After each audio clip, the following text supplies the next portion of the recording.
Buenas tardes, tengan todos ustedes, pueblo de Venezuela.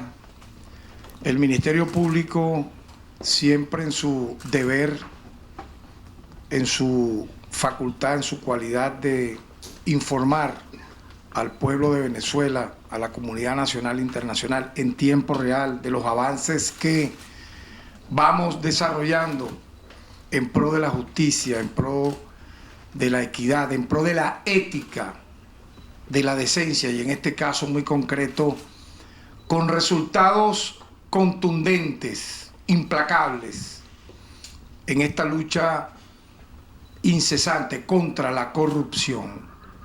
El día de hoy vamos a presentar, yo lo definiría así, la segunda fase con avances concretos, judicializados y con actuaciones simultáneas del Ministerio Público con los órganos auxiliares de justicia de lo que nosotros llamamos en su primer momento PDVSA Cripto. Es la segunda fase de esta brutal trama y nosotros, de forma reiterada, las veces que se nos preguntaba sobre el tema, decíamos que las investigaciones estaban en curso, que estaban en desarrollo, que obviamente iban a surgir elementos. El Ministerio Público tiene como se sabe, una competencia para, en medio de las investigaciones, lograr lo que se llaman las delaciones, las llamadas audiencias de pruebas anticipadas. Y en medio de toda esta lucha contra la corrupción, y en particular sobre esta trama que fue de las más brutales en los últimos tiempos, a partir del año 2017, cuando se arranca toda esa cruzada contra la corrupción petrolera. Y debo hoy, como fiscal general de la República, dentro de lo que implica el principio constitucional de cooperación de poderes públicos, agradecer al ciudadano presidente de la República, jefe de Estado, Nicolás Maduro Moros, su apoyo incondicional para los avances que el Ministerio Público y la Justicia venezolana ha venido realizando en torno a este tema y todas las otras investigaciones que involucran, y yo quiero destacarlo así, seguridad de Estado. Estos son temas que, por su trascendencia, tienen obviamente que estar asociadas a ese gran componente que implica mantener la estabilidad democrática en Venezuela, mantener el clima de convivencia y la paz. Si luchamos contra la corrupción y tenemos resultados, créanme que la justicia crece, la paz crece, la estabilidad crece. Y en este sentido, pues, valga ese reconocimiento al ciudadano presidente de la República, puesto que el día de hoy, en esta segunda fase, luego de avances muy importantes, y quiero destacar, a partir de recientes, hace apenas unas horas, delaciones de al menos 5 testigos, que han sido secuencialmente entrevistados por nuestros fiscales y los órganos auxiliares de justicia correspondientes. Hemos logrado que se develara la participación directa y por ello su consecuente detención de los siguientes sujetos: Tarek El Aissami, exministro de Petróleo y expresidente de PDVSA, detenido para ser presentado e imputado por el Ministerio Público en las próximas horas. San Marcos José López, entre comillas, empresario, cuya vinculación directa, la explicaremos luego, es el de lavador de dinero, legitimador de capitales. Y Simón Alejandro Serpa, exministro de Economía y Finanza y expresidente de Fonden, vinculado de manera directa a ambos ciudadanos, a ambos sujetos que he mencionado. Y si me permiten explicar secuencialmente esto, lo vamos así mostrar. Pero como queremos en el deber de informar, al mismo tiempo mostrar lo que voy aquí narrando, pero también evidencias de estas detenciones, vamos a ver en pantalla, y acá voy a mostrarle las revelaciones de la detención de la ISAMI. Para los que pudiéramos llamar los incrédulos de todas las horas. Podemos ver la secuencia fotográfica, 3 secuencias que vamos a ir mostrando poco a poco, en donde este sujeto ya está en manos de la justicia para ser procesado e imputado, repito, por gravísimos delitos por el Ministerio Público. Ahora, es importante en el marco de esta investigación expresar algunos detalles muy importantes. Recordemos que este caso concreto, PDVSA Cripto, tuvo su desarrollo progresivo y secuencial hace apenas un año, marzo del año 2023. En ese momento se logró detectar y desmembrar una red de altos funcionarios, muchos de ellos presidentes de, supóngase usted, filiales de PDVSA, quienes luego de ser detenidos incluso declararon cómo usaban sus cargos para realizar operaciones petroleras ilegales. Esto lo hicieron y tiene mucho que ver con la responsabilidad de este sujeto, la ISAMI, en la asignación de cargas de crudo a la Superintendencia Nacional de Criptoactivos y a particulares, sin ningún tipo de control administrativo ni garantías, incumpliendo con las normativas de contratación de petróleos de Venezuela. Ahora, hay un móvil que yo tengo por responsabilidad, por ser nosotros los titulares de la acción penal, expresar el móvil, la manera, la forma, como estos sujetos se unieron para realizar esta actividad que yo pudiera calificarla de una de las más graves conspiraciones económicas para implosionar de manera, yo diría, casi que total, no solamente la moneda venezolana, sino disparar, como en efecto pudo haber ocurrido en un primer momento, el dólar paralelo. Si hacemos memoria, recordemos lo que el pueblo venezolano tuvo que sufrir sobre ese aspecto por culpa de estos criminales, que lo defino de esta manera. La manera como ellos fueron poco a poco creando esta manera de delinquir, si me permiten, es una de las más difíciles, es una de las más complejas. ¿Por qué? Porque estas personas utilizaban nada más y nada menos que lo más moderno en lo que se implicaría el sistema financiero, que son las monedas digitales. Ustedes saben lo difícil que implica, porque algunos dirán, bueno, ha pasado un tiempo, ¿por qué ahora? Ya lo vamos a ir detallando. Pero una de las fases más, para mí, mafiosas, criminales, de cómo se dio este móvil, es el uso de la tecnología digital financiera para encubrir el delito, para no ser captado, para no ser ubicado.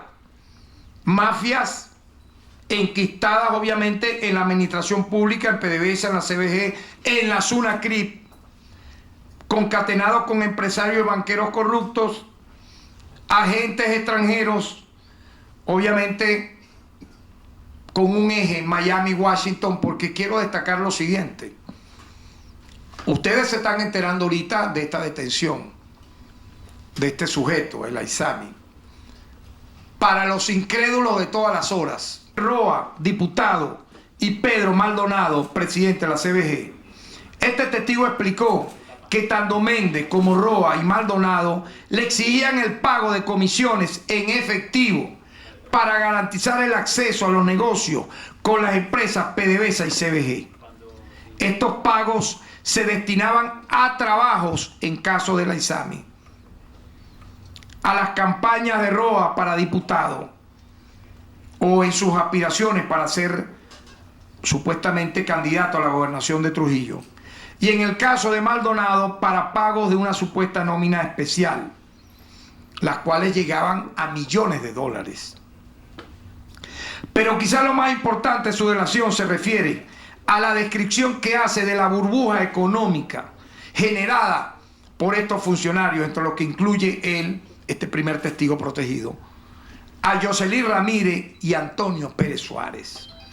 Según explicó, las acciones de esta estructura delictiva producían una alteración en la economía del país, ya que recibían los dividendos de la venta del crudo y transaban esas sumas de dinero en diferentes divisas extranjeras que convertían a criptoactivos para movilizar este dinero digital en plataformas como otras monedas extranjeras. O sea, la variaban en varias monedas extranjeras, lo que hacía indetectable para los organismos supervisores, utilizando plataformas, repito, como por ejemplo Kraken Crypto Exchange.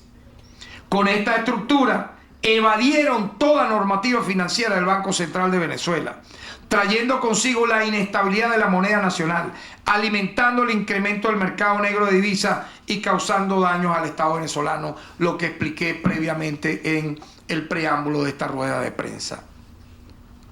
Es decir, el objetivo de este grupete malévolo era nada más y nada menos que acabar con la economía del país, sin importarles el daño que ya de por sí tienen las 930 medidas coercitivas unilaterales que se convierten en violaciones masivas a los derechos humanos en contra de nuestra población, que atentan contra el derecho a la alimentación, a la salud, a la vivienda, al bienestar. Entonces calculemos el plan. Por un lado, las 930 sanciones, medidas coercitivas unilaterales impuestas por el gobierno de los Estados Unidos de América, y de manera simultánea y paralela este plan de estos criminales para implosionar la economía y acabarla en pedazos. Sinceramente, eso es como el lanzamiento de 100 bombas atómicas en el mismo minuto.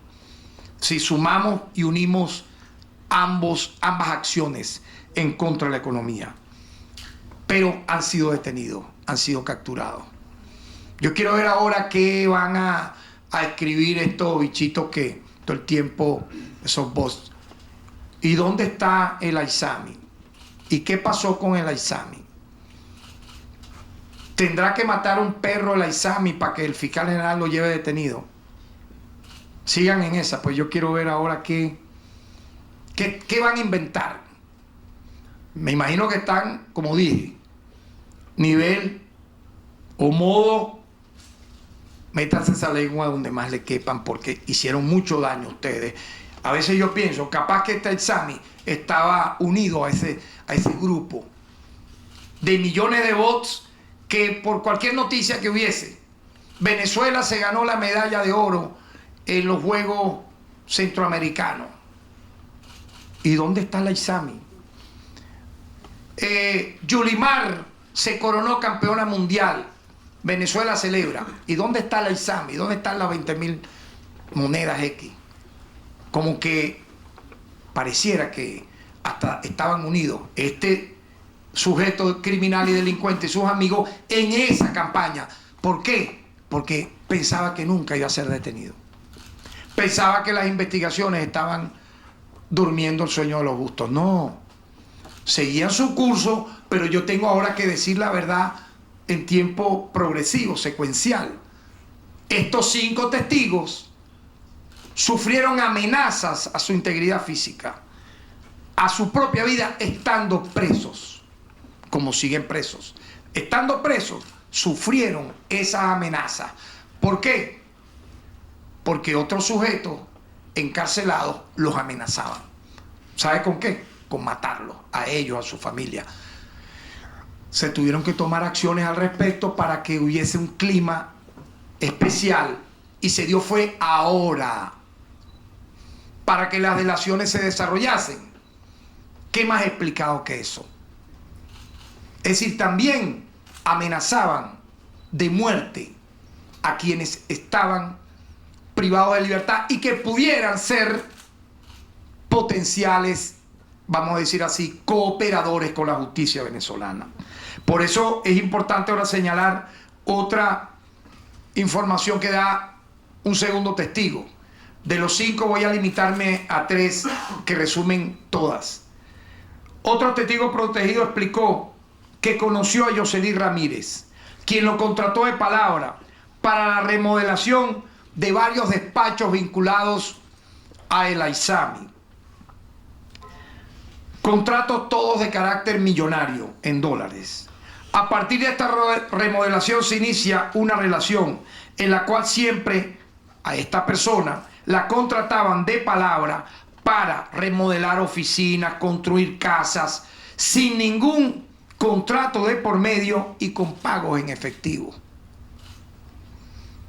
En 2 de esas remodelaciones le exigieron incluso el pago de una comisión del 15%, equivalente a más de $1 millón, que serían, lo dice él directamente, que iban a caer en las manos de Ramírez y El Aizami.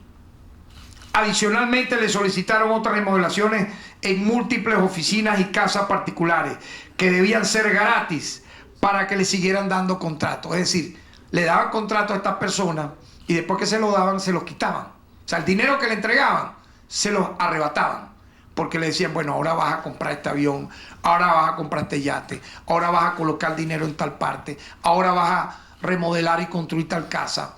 Y aquí vale la atención de decir también la catadura inmoral, perversa, enferma de este El Aizami y su combo, ¿no? Ubelroa, etc.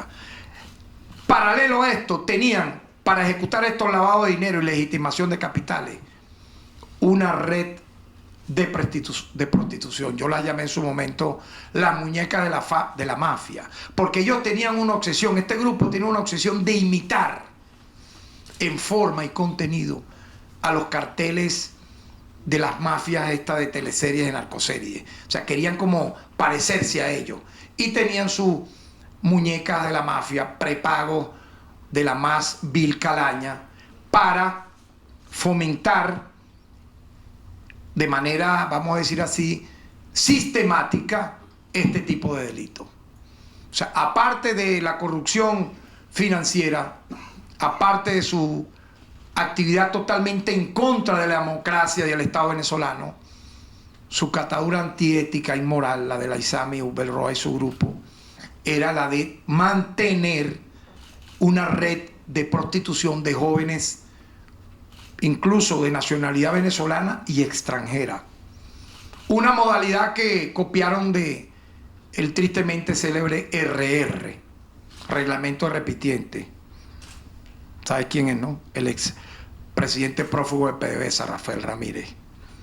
Copiaron parte de lo que este sujeto en su primera fase hizo, este prófugo de la justicia, que también en algún momento será presentado ante los tribunales venezolanos para ser imputado por el Ministerio Público. Describe Ramírez, describe que le pidió, o sea, este testigo describe que Ramírez le pidió que le consiguiera una casa, aquí está, ¿ves?, para una de las prepagos que tenía El Aizami.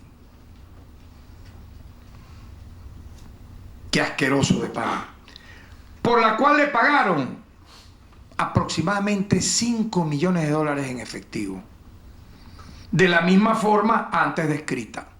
Por eso quise hacer la salvedad de la red de prostitución de prepago, de mujeres realmente que en vez de trabajar, de estudiar, de hacerse una vida digna, buscan este camino.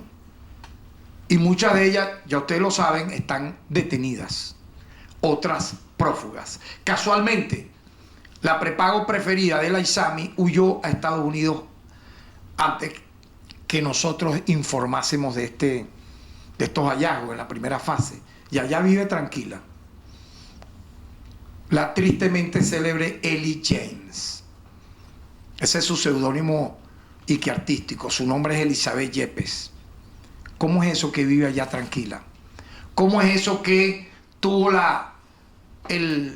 vamos a decir así, le avisaron, el aviso de que podía ser detenida porque tenía orden de aprehensión y se le iba ya a librar la orden de aprehensión? Y está en Estados Unidos viviendo. Por todo esto que estoy narrando acá. En esta oportunidad, en otra oportunidad, Yoseli Ramírez, muy peligroso inmoralmente y como sujeto, le pidió que le prestara un penthouse que pertenecía a su empresa, a la de este testigo, ubicada en Campo Alegre, porque acababa de tener un hijo. Y después de un tiempo le dijo que se lo iba a quedar él, como comisión de los contratos asignados. Increíble, man. Eso se llama un PhD en corrupción, con tan corta edad. Bueno, pero su maestro era Laizami. O sea, no hay que asombrarse. Describe que Laizami, una vez posesionado de la comisión, Ali Rodríguez Araque comenzó a tramitar directamente, sin ningún proceso administrativo, los embarques de crudo, coqui y full oil. Igualmente le ordenó asignar una empresa en el extranjero por la que se intermediarían todas las operaciones de compra de crudo de PDVSA. Las asignaciones de estos embarques se hacían con una hoja de papel donde se colocaban los datos básicos del producto y una llamada telefónica de Laizami a Antonio Pérez Suárez. A esta empresa le fueron asignados 15 buques por un monto de más de 153 millones de dólares. De esos 15 buques, dice haber pagado 22 millones en efectivo directamente a Antonio Pérez Suárez en su oficina, donde además vio que ya había pilas de dólares en efectivo. Explica que Pérez Suárez dilataba a propósito la carga del producto en los bancos para generar gastos no previstos a los contratistas y que luego enviaba a un emisario que cobraba una comisión para agilizar los despachos. Dice que en el primer barco que le asignaron de full oil tuvo que pagar a este emisario de nombre Edward Coronado la cantidad de 2 millones de dólares en efectivo. Afirma que el propio Laizami le pidió que le hiciera 3 transferencias a una cuenta en el extranjero por un total de 1.5 millones de dólares. En otra oportunidad tuvo que ejecutar trabajo de obras civiles a este por 500 mil dólares y tuvo que darle 450 mil para gastos personales. Cuenta también este testigo protegido que Yoseli Ramírez le pidió que recibiera en las cuentas de la empresa Fachada 2 pagos por 2 buques asignados a la Sunacrip por un monto total de 35 millones de dólares y que luego este dinero fue transferido a criptomoneda y un monto de 3 millones de dólares fue entregado en cheque a 2 personas de confianza de este Yoseli Ramírez. Vean lo importante entonces de la cooperación con los órganos de justicia, de la delación, porque llegamos a una verdadera, vamos a decir así, tenencia de elementos de convicción que comprueban la participación de los sujetos que estoy mencionando en esta trama. También narró que Uber Roa, por su parte, le pedía sumas millonarias en dólares varias veces por concepto de adelanto para las agilizaciones que él le haría y que este comentó haber cobrado en comisiones unos 5 millones de dólares por la asignación de contrato. Uber Roa, uno de los más peligrosos de esta trama PDVSA Cripto. También narró este testigo protegido que vio cómo Ramírez, Laizami y Roa enviaban al extranjero maletas con efectivo y oro.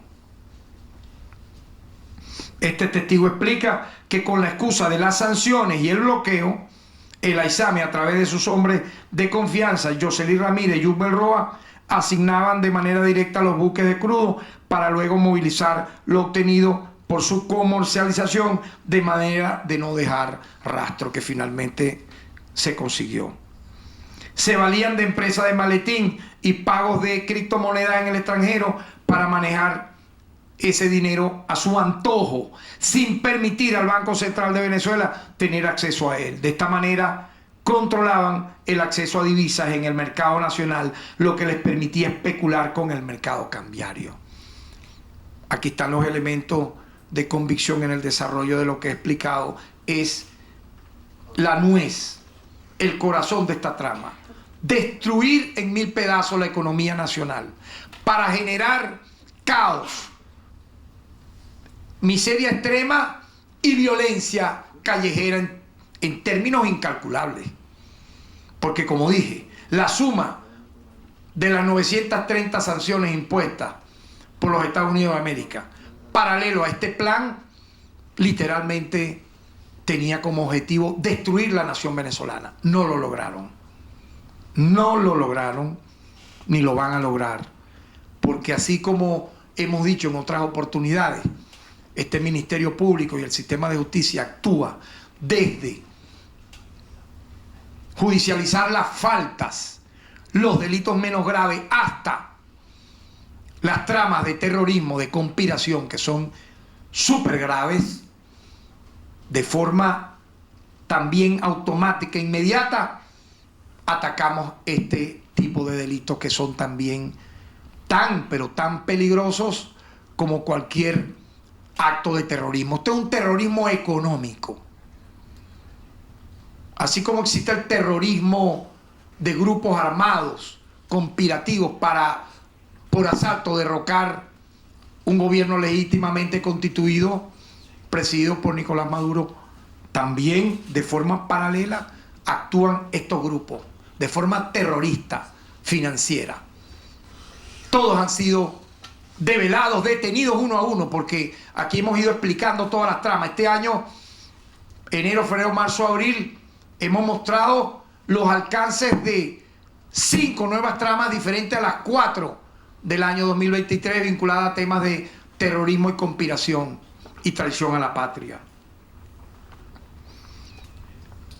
Quiero también destacar, como parte final de esta testigo estrella, explicaba que Laizami y Pérez Suárez terminaron generando una rivalidad para ver quién controlaba los dineros producidos por la venta de crudo.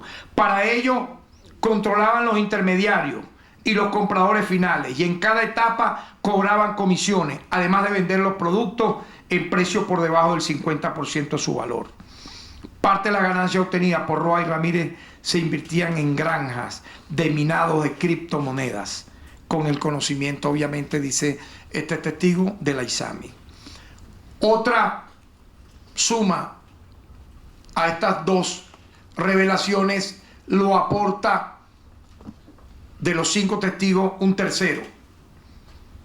Este tercer testigo protegido informa que en noviembre del año 2020 Pérez Suárez procedió a desarticular la vicepresidencia de finanzas de PDVSA, eliminando los protocolos establecidos para efectuar el pago a los proveedores de la industria petrolera. Le informó que esto se hacía amparado y direccionado por el Laizami.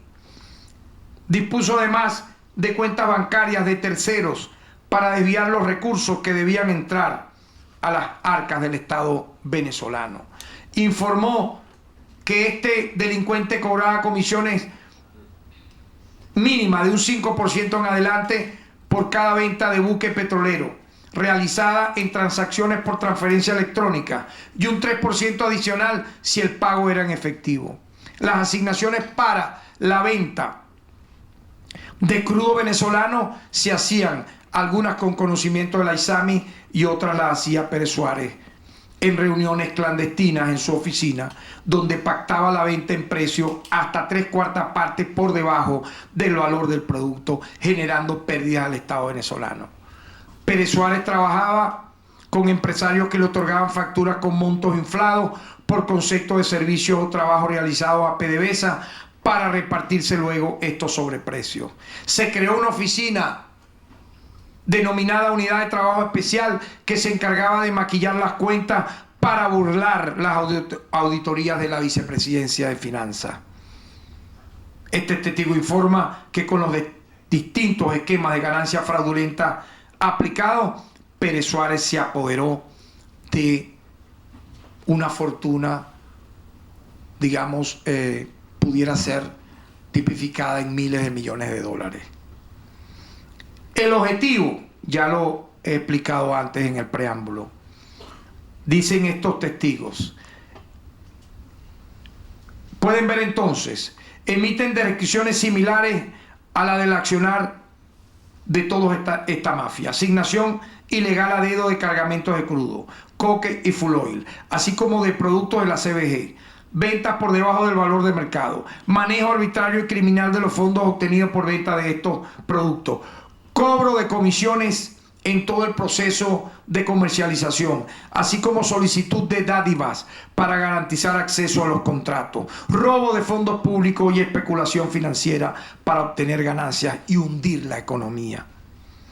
El objetivo y en fin de cuentas de esta mafia encabezada por el Aizami no era otro que, como ya lo dije, destruir la economía nacional, implosionar nuestra moneda, presionando el alza de valor del dólar paralelo y así hacer fracasar, y no lo lograron, las políticas económicas impulsadas por el Ejecutivo.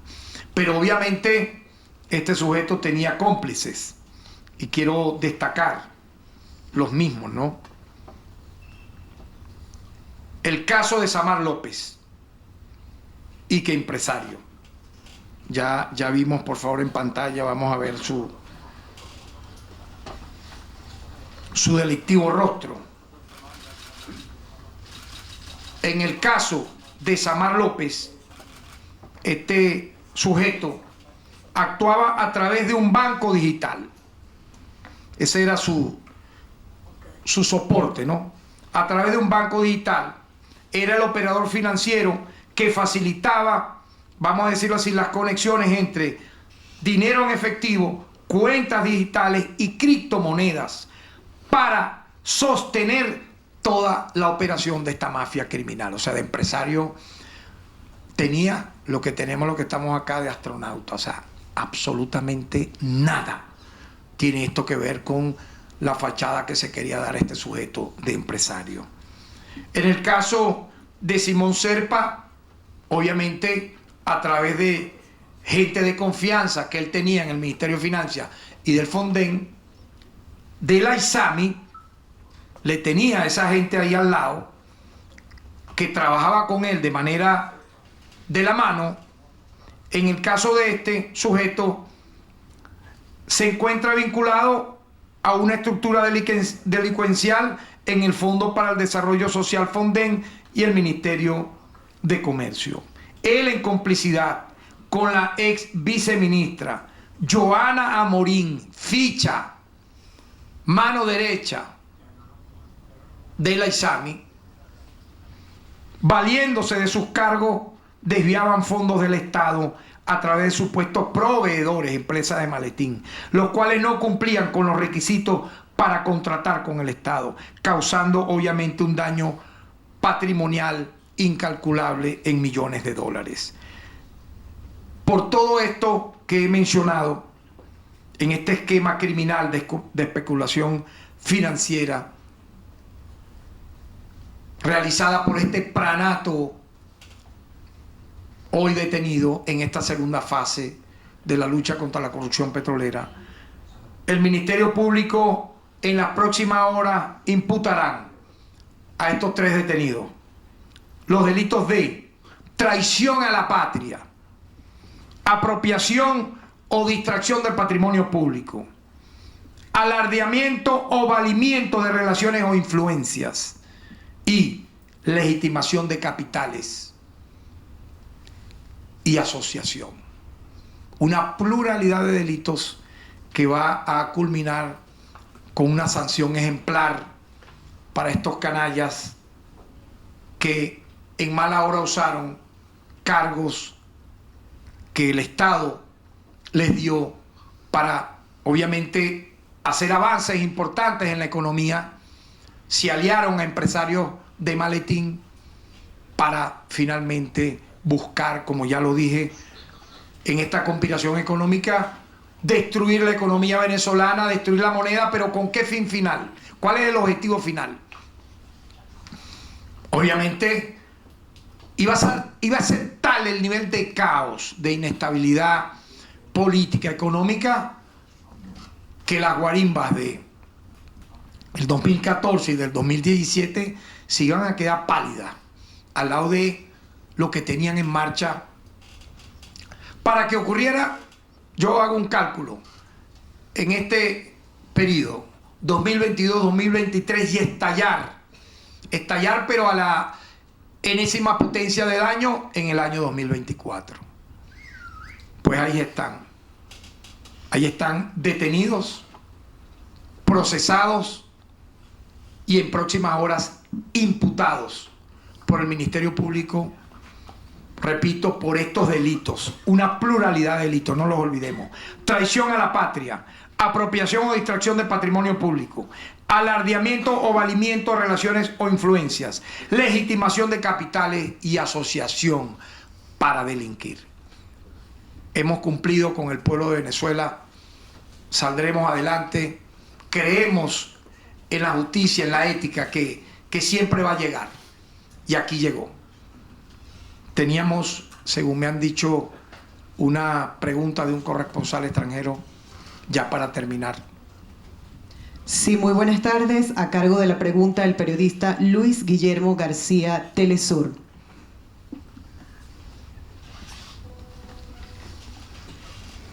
Bueno, feliz día a todos. Sí, periodista de Telesur, no soy corresponsal extranjero, soy venezolano. En todo caso, eso no es tan importante como que, fiscal, ¿por qué ahora? ¿Por qué ahora se da a conocer esto en este contexto? Y me imagino que más arriba y más atrás deben haber otras personas de mayor peso involucradas, ¿no? Bueno, el mayor peso es los Estados Unidos de América. Ya lo dije al inicio, sin ninguna duda, vinculadas directamente a este sujeto, y a la par de él, yo he dicho y lo he demostrado en otras acciones. Por ejemplo, vamos a hablar de dos casos muy emblemáticos que explican todo. El caso de la desaparición de Carlos Lanz, 2 años desaparecido, con múltiples teorías de conspiración de dónde estaba, qué pasó. ¿Ustedes creen que el Ministerio Público en esos 2 años no estaba haciendo nada? Los órganos auxiliares de justicia no estaban haciendo nada. Sí estábamos haciendo. Y fue tal lo que estábamos haciendo que logramos, luego de esa opacidad extrema, que la propia cooperadora del crimen, que era Maggie Kumare, la esposa de Carlos Lanz, era la principal encubridora para que no se supiera. Y cada vez que el Ministerio Público actuaba, ella salía ante los medios de comunicación denunciando que cómo era posible que a la familia de Carlos Lanz la estaban persiguiendo, en vez de ir, según ella, contra este, contra el otro. No. Siempre hubo la sospecha contra ella, hasta que los elementos de convicción nos llevaron a una persona que fue criada por ambos, por Lanz y Kumare. Vimos que no estaba en Aragua, apareció en el Zulia, y a partir de allí, luego de lograr la cooperación de esa persona, pudimos tener toda la trama donde aparecía como principal autor, vamos a decir así, material del hecho, Glenn Castellano.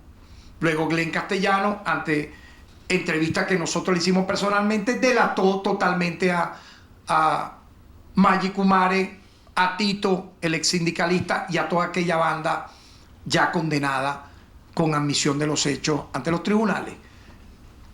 ¿Y cuánto tiempo ocurrió?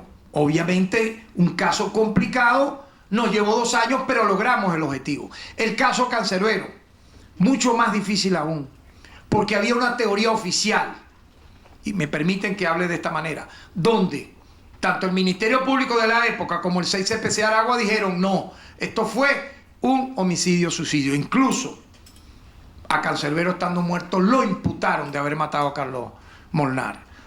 en el año 2015. Y luego, a pesar de que la Defensoría del Pueblo, bajo nuestro mando, quiso reabrir el caso con exhumaciones, que se hicieran las pruebas de luminol, la reconstrucción del lugar de los hechos, del suceso, se nos impidió todo eso, pero no, para nosotros, a pesar de todo lo que se dijo en la tesis oficial, de que era un homicidio-suicidio, por los testimonios de los familiares, particularmente el papá y las hermanas, decíamos que no. Eso no podía ser así. Y fíjense, 8 años y medio después, reabierto el caso en términos absolutos, con todos los elementos de convicción que fuimos nosotros detallando primero de manera forense con la exhumación del cadáver de Cancerbero y de Molnar, posteriormente las pruebas de luminol en el lugar del suceso, la lectura al detalle del expediente, donde incluso llegamos a ver algo revelador. El cuerpo de Cancerbero tenía 2 puñaladas en el costado izquierdo. Entonces, ¿cómo es alguien que tiene 2 puñaladas en el costado izquierdo se va a caminar hacia una ventana desde una sala y lanzarse? Obviamente lo habían matado primero y luego lanzado. Allí todo fue desarrollándose en los términos que el pueblo conoce durante los meses de noviembre, diciembre del año 2023, a mediados de 2023 de diciembre, logramos la delación de Guillermo Amezquita y a Natalia Amezquita, donde contaron todo lo que ya se sabe. Bueno, aquí, en este caso, señoras y señores, no ha pasado ni 8 años, ni 5 años, ni 6 años, ni 7 años, ni 2 años, no. 1 año. En ese año, las investigaciones nunca, ciudadano periodista Luis Guillermo, nunca dejaron de ser serias, contundentes y progresivas, nunca. Hasta que, como ocurrió, fíjense, como ocurrió en el caso Cancerbero, como ocurrió en el caso Carlos Lanz, logramos la delación, logramos la cooperación de personas que nos llevaron ya con los elementos de convicción que yo he narrado. Vean que esto no había salido a flote, que yo he narrado la responsabilidad directa de la ISAMI, la responsabilidad directa de Samar López y obviamente la vinculación de Serpa a esta trama brutalmente criminal como es la PDVSA Cripto. Bueno, de esta manera creo y valoro su pregunta porque aclara, me permitió incluso hablar de 2 casos recientes, de que la justicia siempre está trabajando.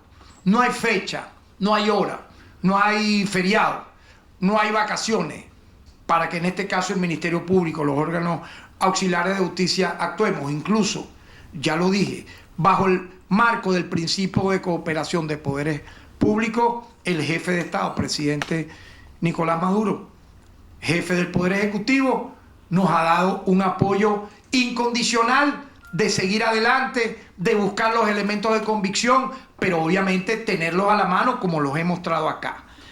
Y lo que hemos mostrado es irrefutable. Lo que hemos mostrado irrefutable, me permito nuevamente darles a ustedes esta secuencia, ¿verdad?, de las detenciones. Señores, esto es real. Aquí no hay, como dirían, caída. Y podemos ver también en pantalla las diversas secuencias de la detención del jefe del pranato de PDVSA Cripto, conocido como el Aizami. Muchas gracias a todos ustedes por su amabilidad y esperamos que tanto estas noticias en tiempo real vayan desarrollándose y nuevas que vamos a ir mostrando en próximas horas y días sean difundidas de la manera más democrática, objetiva e imparcial. Muchísimas gracias.